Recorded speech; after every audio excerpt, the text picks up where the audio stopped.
Sadly, I'm standing here today with bad news. Our missing 15-year-old Sanaa has been found, but she wasn't found like her family and this community and the Sheriff's Department I had wished. We found her body early this morning. She'd been murdered. I can't tell you how tragic and sad this case is when we lose a 15-year-old like we've lost this one. I know deputies and police officers are not supposed to get emotionally involved in cases, but there's no way that when we work a case like this that our people don't get emotionally attached to the case, and then when you have an ending like this that it doesn't affect them. Even though she wasn't part of our immediate personal family, she was part of the Richland County family, and we've all suffered because she's gone. I'm proud of how our community in Richland County joined with the family and also with us at the Sheriff's Department in trying to find her. She's been missing since April the 5th, and since April the 5th, everybody has worked hard to try to find her. I told her parents we would bring her home, and we've done that. Unfortunately, we didn't bring her home the way that we all had prayed and wished that we could. She was reported missing on April the 5th by our mom, that she left with an acquaintance and that she didn't return. So our investigators who work these type cases started working on it. A couple days later, when there had been no contact with her, that's when we really started feeling that something different, actually feeling the worst. So the investigation's been a priority for us since then. We've coordinated with the family as much as we can, and again, the mom and dad in this community, their church, has really got out there and did everything that they could, from flyers, some sharing the media stories that y'all have put out. We put out on April the 7th, 2 days later, to the media that she was missing in hopes that we would get some leads and some calls, and we have. We've got lots of calls, lots of leads, and we followed up on all of those, but just in the back of our mind, we just had that feeling that you get when you work in a case like this. Brought back memories of 9 years ago when Gabby had been kidnapped and murdered. Similar type feelings. We worked this case, we worked it, we worked leads. Our investigators worked tirelessly on it. What we've been able to determine at this point is that she did leave with an acquaintance and 2 males that night. She probably left voluntarily to begin with, but at that point, once she was with them, and then it turned into a kidnapping. Her body was found early this morning in Lexington County. Margaret Fisher, the Lexington County Coroner, is here with me too. She'll talk about that a little bit. Yesterday, we arrested a juvenile, Jalen Wilson, and charged him with kidnapping. He is currently in the Alvin Escalante Detention Center on kidnapping charges. We are also looking for Travion Nelson.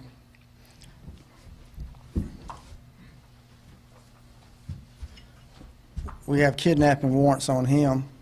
He is still out in this community, so we're asking everybody to put just as much effort in finding him as the community put efforts in trying to find our missing 15-year-old. We need him. He needs to be arrested, and we have a kidnapping warrant on him. So I'm urging anybody who knows where he's at, I'm urging him to turn himself in. He's going to get caught. I mean, he can't run and hide. We're going to find him, but we'd like to find him very quickly. So appealing to him to turn himself in. If he doesn't, then I want the community to see that picture and understand that he is part and responsible for the death of this 15-year-old that we've lost. He needs to be arrested, very quickly. Talked to the family this morning. The coroner and I broke the news to them, and I know y'all always ask, and it's devastation when you have to tell parents that they've lost their 15-year-old. There's no easy way to do it, and there's not much you can do to ease the pain and the shock when you tell parents that they've lost their 15-year-old. Her body was found in Lexington County, so we have coordinated our investigation with Lexington County, Casey, but particularly with Lexington County Sheriff's Department. Most of this investigation led us into Lexington County.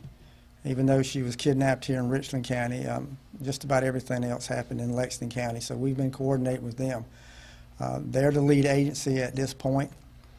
They will be in charge of completing the investigation with us. We'll be working with them, providing all the services we have at the Sheriff's Department, from our forensic lab to our investigators, working jointly with them.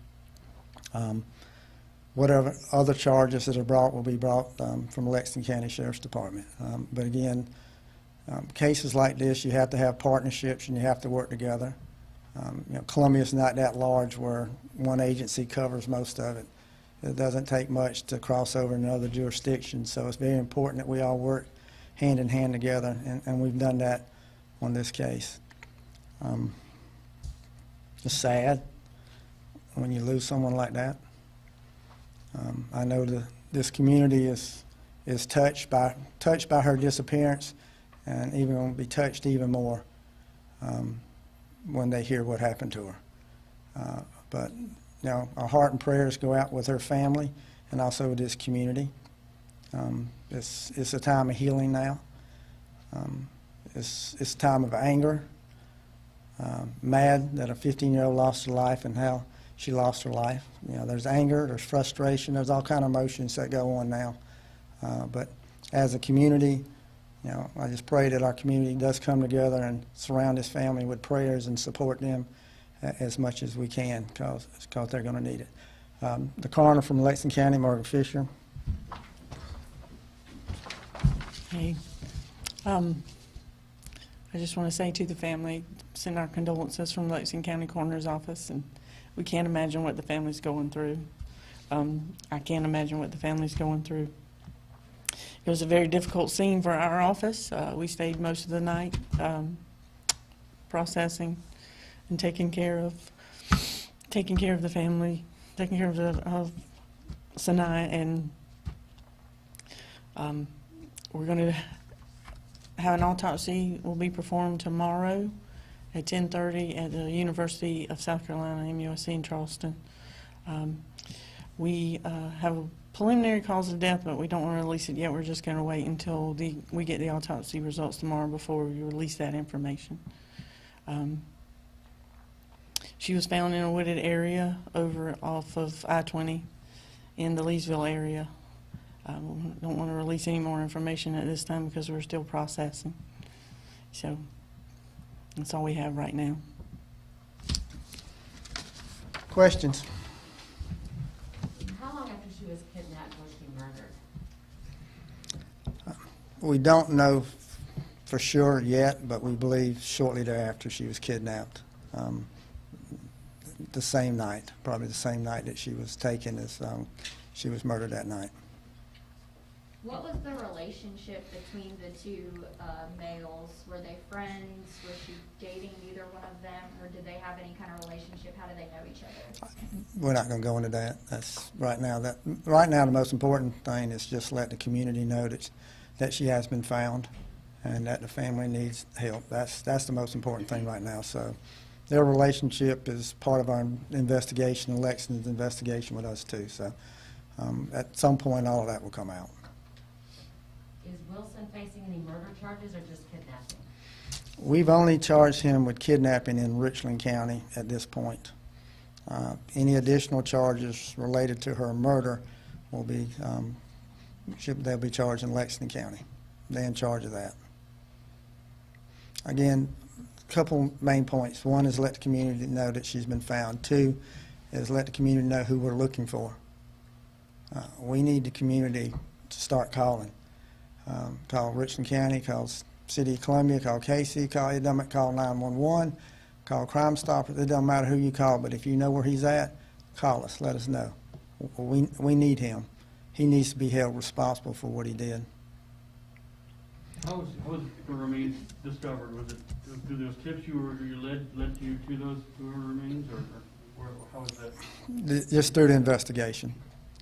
Just through what we've been able to work on and get through the investigation how we were led to where she was at. And was this gang related? There is gang related activity that's connected with this case. Yes. All right, thank y'all.